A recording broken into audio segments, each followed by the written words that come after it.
अस्सलाम वालेकुम वीवर्स। आज जो सबक मैं आप लोगों के लिए लेके आई हूँ इसमें हम ग्रामर की एक इस्तिलाह पढ़ेंगे जो क्या है वसत। वसत की दो किस्में होती हैं, इसमें मारफा और इसमें नकिरा। अरबी ज़बान का हर लफ्ज़ इसमें नकिरा होता है और इसमें नकिरा की पहचान ही होती है कि इसमें नकिरा के लफ्ज़ पे तनवीन दाखिल की जाती है। दो ज़बर की, दो ज़ेर की, दो पेश की तनवीन उस पर दाखिल हो सकती है और हर आम लफ्ज़ जो है वो नकिरा पे दलालत करता है। हर चीज़ का नाम, हर शख्स का नाम इसमें नकिरा कहलाता है। शख्स का नाम नकिरा नहीं कहलाता, सॉरी, हर चीज़ का नाम इसमें नकिरा कहलाता है। लेकिन नकिरा इसम को जब मारफा बनाया जाता है तो इस पर एक वीडियो मेरी मौजूद है कि उस पर अलिफ लाम दाखिल कर दिया जाता है और उसकी तनवीन हट जाती है तो वो मारफा बन जाता है। लेकिन उसके अलावा कुछ ऐसे अल्फाज भी हैं जो कि ख़ुद से ही मारफा हैं, यानी नकिरा को अगर मारफा बनाना हो तो अलिफ लाम दाखिल करके तनवीन हटा देते हैं तो मारफा बन जाता है। लेकिन अगर कोई लफ्ज़ ख़ुद से मारफा है तो उसकी क्या पहचान होगी, तो हम पहले मारफा पढ़ेंगे कि मारफा क्या होता है और उसकी कितनी किस्में हैं। उसके अलावा जितने भी सारे आएंगे वो नकिरा कहलाते हैं। और नकिरा आपके सामने यहाँ पे कुछ मैंने मिसालें लिखी हुई हैं, जैसे कुर्सी, रजुल, वलदुन, कलमुन, जिदारुन, मिसबाहुन, खिमारुन, वसीफ़ुन। कुर्सी, रजुल का मतलब होता है आदमी या कोई आदमी। वलदुन का मतलब होता है कोई लड़का या कोई बेटा। कलमुन यानी कोई कलम। जिदारुन कोई दीवार। मिसबाहुन कोई लैम्प। खिमारुन कोई दुपट्टा। वसीफ़ुन कोई खादिम या नौकर। लेकिन अब इसके अलावा मारफा जो है, कुछ लफ्ज़ ऐसे हैं जो ख़ुद से ही मारफा हैं। वो मारफा कौन कौन से लफ्ज़ हैं इसकी मिसालें मैंने आपके सामने लिखी हुई हैं। पहले हम मारफा पढ़ लेते हैं। मारफा की 7 अक़साम हैं। सबसे पहली है इसमें अलम। इसमें अलम का अलम निकला है। अलम से हमें ज़ाहिर होता है कि अलम का मतलब होता है झंडा या कोई अलामत, यानी किसी मख़सूस चीज़ को ही अलम कहा जाता है।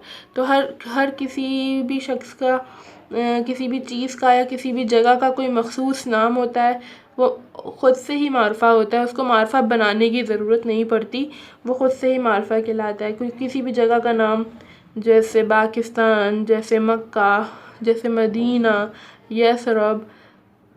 चीज़ का नाम जैसे अल कुरान, और किसी भी मख़सूस चीज़ का नाम जैसे अल कुरान या अल कुरान, जैसे किसी स्कूल का नाम है, जैसे ABC ग्रामर स्कूल है। तो अगर स्कूल तो नकिरा है, लेकिन अगर उसका उस स्कूल को किसी मख़सूस स्कूल के साथ मिलाया जाएगा, जैसे ABC ग्रामर स्कूल या वर्ल्ड्स ग्रामर स्कूल, इस तरह का कोई भी नाम है तो वो मारफा कहलाएगा उसका नाम। किसी भी जगह का नाम, किसी भी शख्स का नाम, जैसे हामिद, ज़ैनब, आयशा, फ़ातिमा, ये सारे अलम हैं। उसके अलावा दूसरी किस्म है इसमें इशारे के लफ्ज़ से ही वाज़े हो रहा है कि किसी की तरफ इशारा करके बुलाने के लिए हम इसमें इशारा लगाते हैं। और इसकी मिसालें होती हैं हाज़ा, हाज़ानी, हाउलाई, हाज़िही, हातानी, हाउलाई। हाज़ा, हाज़ानी, हाउलाई मुज़क्कर के लिए इस्तेमाल किए जाते हैं। हाज़िही, हातानी, हाउलाई मुअन्नस के लिए इस्तेमाल किए जाते हैं। हाज़ा और हाज़िही, ये जो इसमें इशारा है, हाज़ा, हाज़ानी, हाउलाई, हाज़िही, हातानी, हाउलाई, ये करीब के इसमें इशारा है कि कोई करीब कोई चीज़ है, जिसका हम उर्दू में तर्जुमा करते हैं ये से, तो उसके लिए हाज़ा और हाज़ी इस्तेमाल किया जाएगा। मुअन्नस चीज़ है तो हाज़िही, मुज़क्कर चीज़ है तो हाज़ा।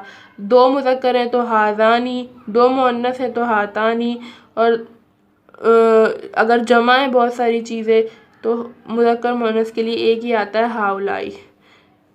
और इसमें इशारा में ज़ालिका, तिलका भी दाखिल है। ये दूर के इशारे हैं, जैसे वो करके हम बोलते हैं वो चीज़, वो स्कूल, वो घर, जो यानी जो हमसे बहुत दूर हो। फासले पर हो तो उसके लिए ज़ालिका और तिल का यूज़ इस्तेमाल किया जाता है। ज़ालिका इस्तेमाल करते हैं मुज़क्कर के लिए, तिल का इस्तेमाल करते हैं मुअन्नस के लिए। ज़ालिका का मुसन्ना भी होता है और तिलका का भी मुसन्ना होता है और तिलका का जमा भी होता है। तो ये इसमें इशारा पे एक अलग लेक्चर है जो मैं पूरी वीडियो बनाऊंगी बाद में। अभी तो आप सिर्फ इसका तारुफ पढ़ लें, इसमें मारफा की अक़साम का।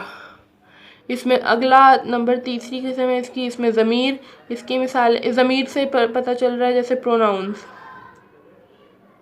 प्रोनाउन वो लफ्ज़ कहलाता होता है जो किसी नाउन की जगह पे इस्तेमाल हो। यानी अगर हम बार बार उस चीज़ का या उस ख़ास जगह का नाम नहीं ले रहे बल्कि उसकी जगह पे कोई दूसरा लफ्ज़ इस्तेमाल कर रहे हैं तो वो उसकी ज़मीर हो जाती है, उसको ज़मीर कहते हैं। जैसे मैंने यहाँ मिसालें लिखी हैं, मुज़क्कर की ज़मीर है हुआ, हुमा, हुम, ये मुज़क्कर के लिए होते हैं और इसका मतलब होता है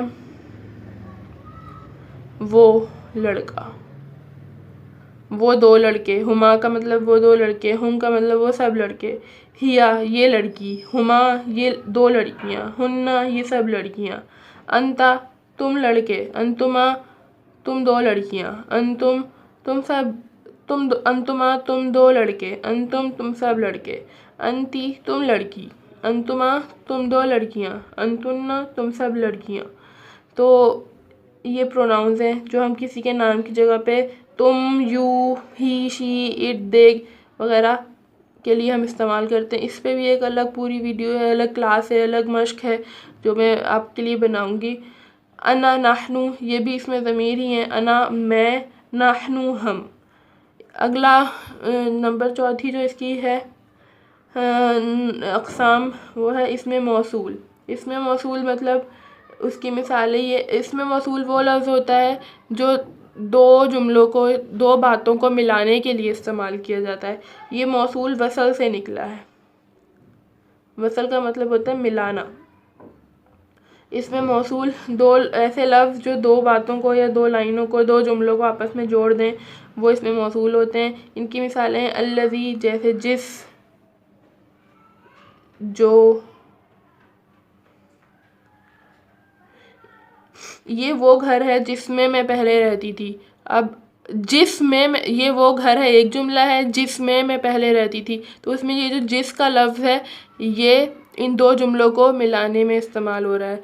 तो ये जो जिस आएगा ये अल्लज़ी के मायने में आएगा। अल्लती मुअन्नस के लिए, अल्लज़ानी दो चीज़ों के लिए, अल्लतानी दो मुअन्नस चीज़ों के लिए, अल्लज़ीना वो सब चीज़ों के लिए, अल्लवाती वो सब मुअन्नस चीज़ों के लिए।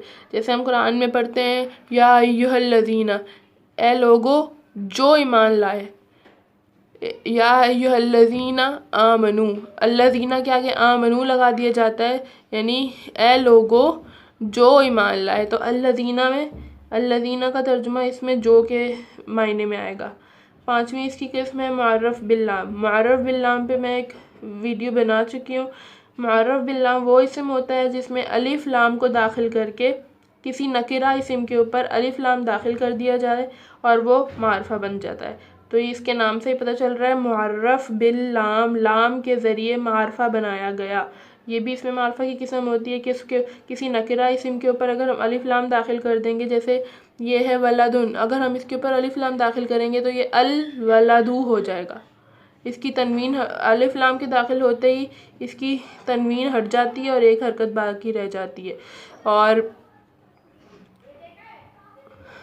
तनवीन हट जाती है और एक हरकत बाकी रह जाती है। तो ये बन जाता है ऐसा इसम। अब ये मारफा बन गया है, यानी कोई ख़ास लड़के की बात हो रही है, लाम के ज़रिए मारफा बनाया हुआ इसम। इसकी मिसालें मैंने यहाँ लिखी हैं। किताबुन जब इसको मारफा बनाएंगे तो अल किताबु। अगर ये मजरूर है, इसके नीचे तनवीन ज़ेर की है, कसरा है, तो इसको अल किताबी, ये ज़ेर की तनवीन की एक हरकत रह जाएगी। किताबन ये नसब की हालत में यानी ये मंसूब है, जब हम इसको मारफा बनाएंगे तो इस पर अलिफ लाम दाखिल हो जाएगा तो ये दो तनवीन एक हरकत रह जाएगी, अल किताबा। सही। इसके बाद इसकी छठी किस्म है मुज़ाफ़ इलल मारफा।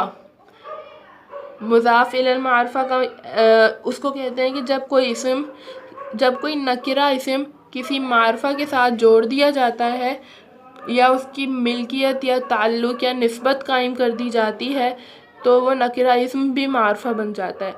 इसकी मिसालें मैंने यहाँ पे लिखी हैं, जैसे ज़ैनब का घर, ये मैंने मिसाल लिखी है ज़ैनब का घर, बैतु ज़ैनबा। अब आपको पता है कि ये बैत, अगर हम इसको खाली बैत पढ़ें, ज़ैनब को अगर हम हटा दें खाली बैत पढ़ें तो ये बैत नकिरा है और ज़ैनब मार्फा है। अब बैत को जब हम ज़ैनब के ताल्लुक़ के साथ कायम करेंगे कि ज़ैनब का घर, तो ये बन जाएगा बैतु ज़ैनबा, और ये पूरा बैत और ज़ैनब दोनों मिलके मार्फा हो जाएंगे। ये बैत नकिरा था, ज़ैनब मार्फा था, जब हमने इन दोनों को साथ जोड़ा तो ये मुज़ाफ़ इलल मार्फा, ये पूरा लफ्ज़ मार्फा बन गया और ये मुज़ाफ़ मुज़ाफ़ इलैहि बन गया। मुज़ाफ़ मुज़ाफ़ इलैहि एक अलग सबक है, उस पर भी एक मुकम्मल वीडियो बनेगी।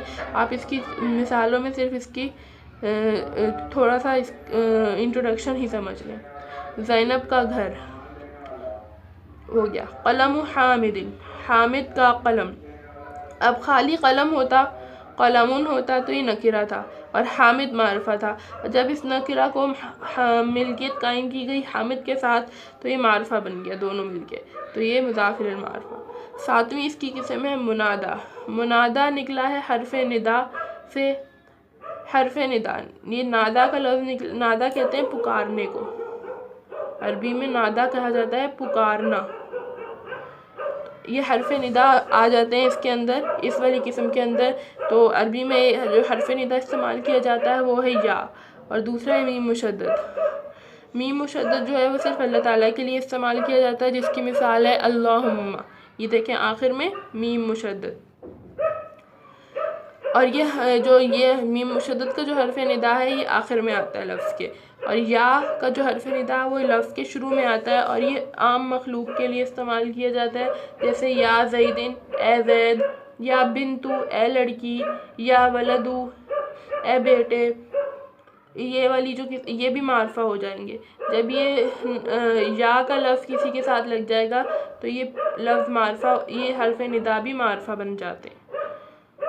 वीडियो अच्छी लगी है तो चैनल को सब्सक्राइब करें, वीडियो को लाइक करें और आगे शेयर करें।